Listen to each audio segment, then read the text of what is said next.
Dando continuidade à apresentação dos resultados dos experimentos que nós conduzimos juntos com a Araunatec e o Niub, trago para vocês os resultados da Fazenda Terra Rica, entre a safra 2016-2017 até a safra 2019-2020, que é a safra atual. Tá? Essa fazenda é localizada também no município de Monte Carmelo, Minas Gerais, município que tem uma história com a cafeicultura. Tá? Essa fazenda é uma fazenda que tem uma boa disponibilidade hídrica, que consegue atender a necessidade hídrica do café cultivado na fazenda.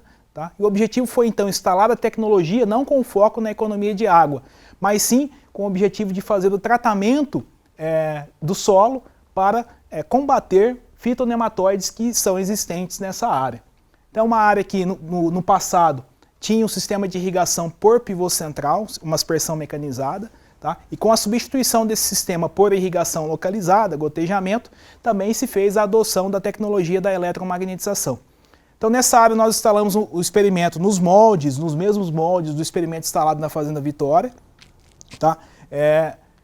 Detalhando para vocês a nossa principal informação, que seria o monitoramento, né, a quantificação da população de fitonematóides no solo, tá? Como que isso era feito. Mensalmente, o monitor, o estagiário desse projeto fazia a coleta do solo em cada uma das parcelas, levava esse solo para o laboratório, fazia a extração de uma solução do solo e fazia a quantificação de juvenis utilizando o microscópio, como nessa imagem que vocês estão vendo à direita. Tá? Na imagem do centro, para chamar a atenção, o ataque desse nematóide às raízes, gerando galhas. Tá? E fazendo uma avaliação de qual tipo de nematóide que existia nessa área, a classificação foi nematóide exígua, Melodorge exígua, tá? Que causa bastante dano à cultura do café, como na imagem que vocês viram a foto anterior da lavoura. Tá? Em termos de quantificação da população de nematóides, desde a primeira avaliação nós já observamos diferenças significativas, tá? Com uma redução da população de nematóides ao realizar o tratamento eletromagnético da água. Então, a partir de abril até o final de julho, finalizando aí o primeiro ano safra de avaliação, tá? Tivemos diferenças numéricas entre todas as avaliações e estatísticas entre as avaliações de abril e julho. Numa média desse primeiro ano de tratamento, tivemos aí uma diferença significativa entre 10,6 juvenis para cada 100 centímetros cúbicos de solo contra 6,1, tá, na área que recebeu o tratamento eletromagnético. Então esse já foi um resultado bastante interessante que nós observamos. A partir do momento que o solo começou a receber água com tratamento eletromagnético, a população de fitonematóides caiu. Tá? Seguindo essa avaliação ao longo do segundo ano, da segunda safra, né, então já seria na safra 2017-2018, continuamos a observar essas diferenças numéricas nos primeiros anos mais frios, onde a população de nematóides e a dinâmica deles no solo é um pouco mais lenta. Tá? E aí destaco os meses de outubro e novembro, que nós observamos diferenças significativas. A partir de dezembro, né, que seria um mês que começa a ter uma atividade maior de fitonematóides, e aí o ataque acaba sendo maior na área como um todo, né, sem muito controle.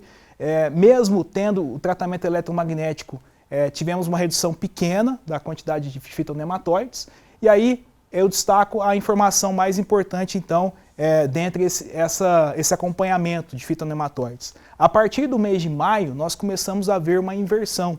Tá? Mais nematóides nas áreas que estavam recebendo o tratamento eletromagnético, em detrimento das áreas que não recebiam tratamento eletromagnético. E aí, isso nos chamou bastante atenção e nos deixou até um pouco confuso em relação a esses resultados. Numa média de final do segundo ano, compilando todo o histórico de dados, tivemos uma igualdade estatística entre as informações, tendo uma menor população de nematóides no tratamento eletromagnético comparado com o controle, numa média 4,7 contra 3,4. Daqui a pouquinho eu vou explorar um pouco melhor essa informação aí, essa inversão que nós começamos a observar no final da segunda safra.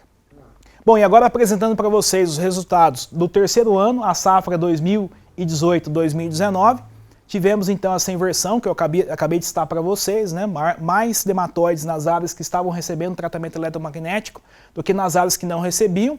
E uma das justificativas, uma das hipóteses que nós criamos para esse resultado, que nos deixou confuso, né? Acaba tendo uma relação com a concentração de raízes no solo. Então, havendo o tratamento eletromagnético, as plantas com melhor vigor, que eu vou mostrar as fotos mais à frente, e com o sistema radicular mais desenvolvido, onde tem mais comida, vai ter mais nematóides.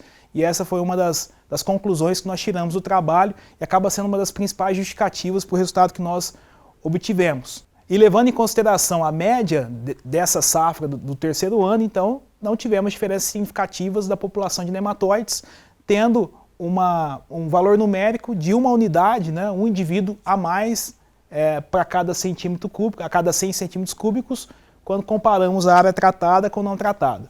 E agora apresento para vocês os resultados da última safra, a safra 2019-2020. E aí os primeiros meses, pouco ataque, pouca presença de nematóides no solo. Iniciando a primavera, uma população maior foi encontrada, tá? Uma diferença não significativa, mas havendo um maior valor numérico na testemunha comparado com a Aqua 4D, e aí seguindo, nos meses mais quentes, a mesma inversão, mais população de nematóides na área que recebeu o tratamento eletromagnético do que a testemunha, apesar de nesses períodos não haver diferença significativa. Agora eu mostro para vocês os resultados de biometria, as avaliações de crescimento e número de nós. E aí trago aqui imagens que foram coletadas pela empresa, compartilhando com vocês. Em termos de diferença, né, a testemunha basicamente não tinha parte aérea, não tinha folhas. O desenvolvimento das plantas zero e plantas mortas. Tá? E aí quando observamos a área tratada, bem mais vigorosa ao receber o tratamento eletromagnético. Aqui uma imagem pós-colheita, a testemunha, veja a quantidade de ramos que ficam expostos, tá? E aqui o enfolhamento acaba tampando, né, os ramos e é um bom comparativo, né, do vigor dessa lavoura, mesmo após a colheita. Compartilhando com vocês os dados de crescimento de ramos plagiotrópicos, vou começar pela safra 2017-2018, a primeira safra que nós fizemos esse acompanhamento. E aí destaco o resultado de maio aqui, que seria a última avaliação realizada. Então, desde julho, agosto do ano anterior, de 2017, até maio de 2018, tivemos um crescimento médio de 5,2 nas áreas que receberam tratamento contra 3,7. Já apresentando para vocês os dados da safra seguinte, da safra 2018-2019, e aí acompanhando desde outubro, né, as plantas foram marcadas em setembro, observamos diferenças significativas no início da fase de desenvolvimento vegetativo, tá, tanto em outubro quanto em dezembro. Em fevereiro e março, uma igualdade entre os dois tratamentos, apesar de sempre haver um valor numérico maior para as plantas que estavam recebendo o tratamento eletromagnético. E na última avaliação do mês de maio, uma avaliação que antecede a colheita, uma diferença bastante expressiva, comparando aí 20 centímetros contra 15 centímetros aproximadamente, uma diferença estatística entre as duas avaliações. Tá? Quando nós pensamos em número de nós, que acaba sendo nesse local onde que vai sair as inflorescências do cafeeiro, né? Trago para vocês os resultados da safra 2017-2018. Não houve diferença significativa na primeira avaliação em dezembro. E em maio, uma diferença de quase um nó a mais quando comparamos áreas que receberam tratamento eletromagnético com áreas que não receberam tratamento eletromagnético. Se a gente não fizesse avaliação de produtividade, com essa informação o produtor já dá para ter até uma noção da expectativa de incremento em produtividade com essa informação, né? Mas para nós, a gente fez a avaliação de produtividade, daqui a pouquinho compartilho com vocês esses resultados. Tá? E aqui na safra 2018-2019, o que nós observamos ao longo do tempo, cronologicamente, né? Primeira avaliação, houve diferença significativa, na segunda, terceira e quarta houve igualdade, e na última, que seria a avaliação principal, que vai impactar na produção, tivemos uma diferença de quase um nó também, quando comparamos a área que recebeu o tratamento eletromagnético com a área que não recebeu.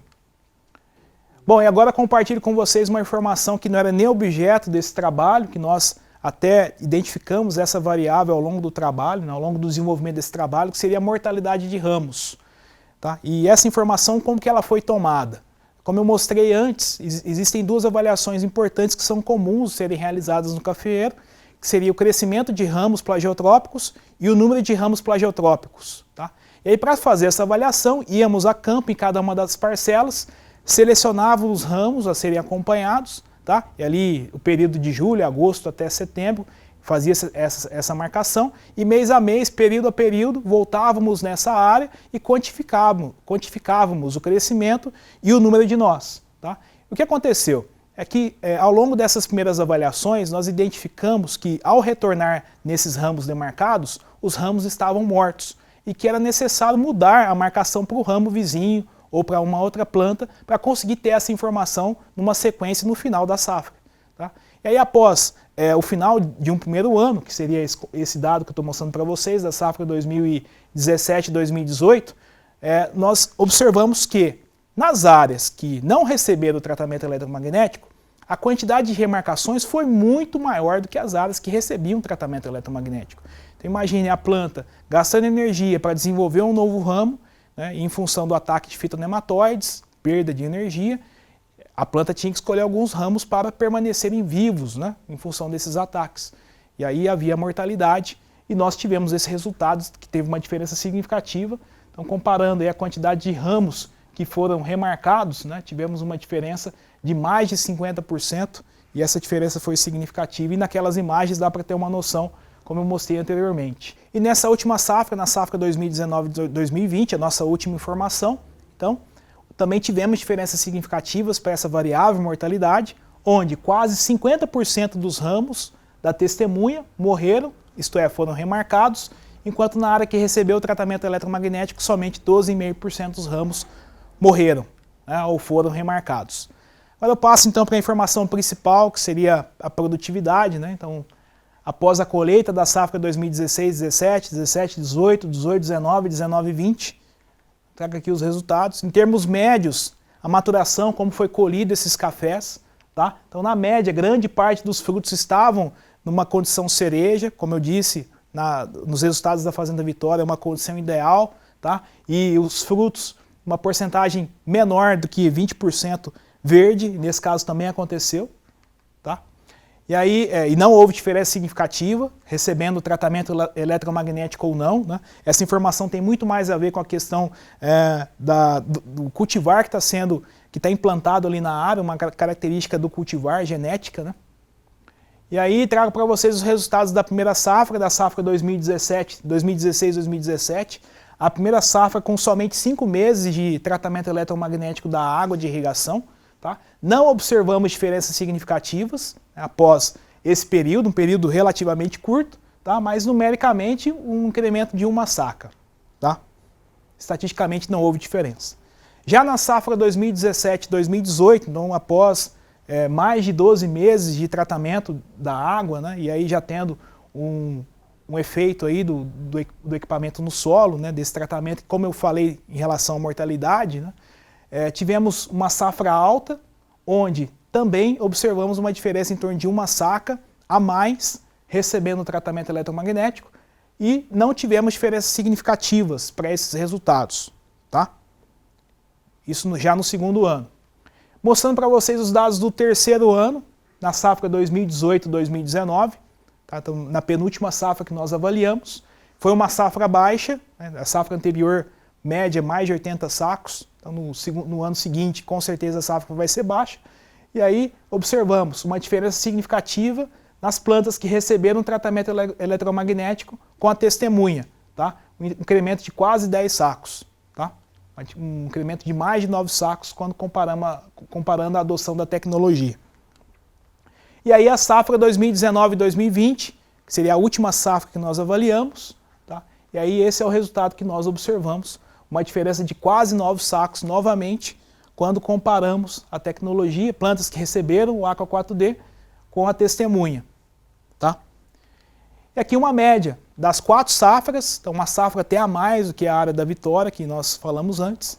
E numa média tivemos 40 sacos, 40,1 sacos na área que recebeu o tratamento, contra 33 sacos na testemunha. Tá? Uma diferença aí de 7 sacos, pouco mais de 7 sacos de incremento e que com certeza viabiliza a utilização da tecnologia.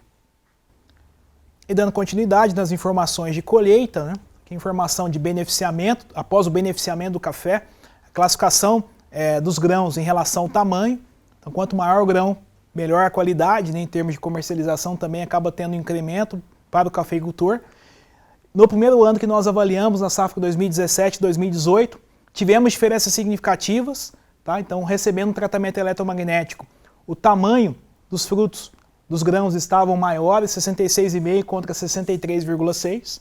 E na safra 2018-2019, 54,3 contra 52,3, não havendo diferenças significativas para esse ano que nós avaliamos.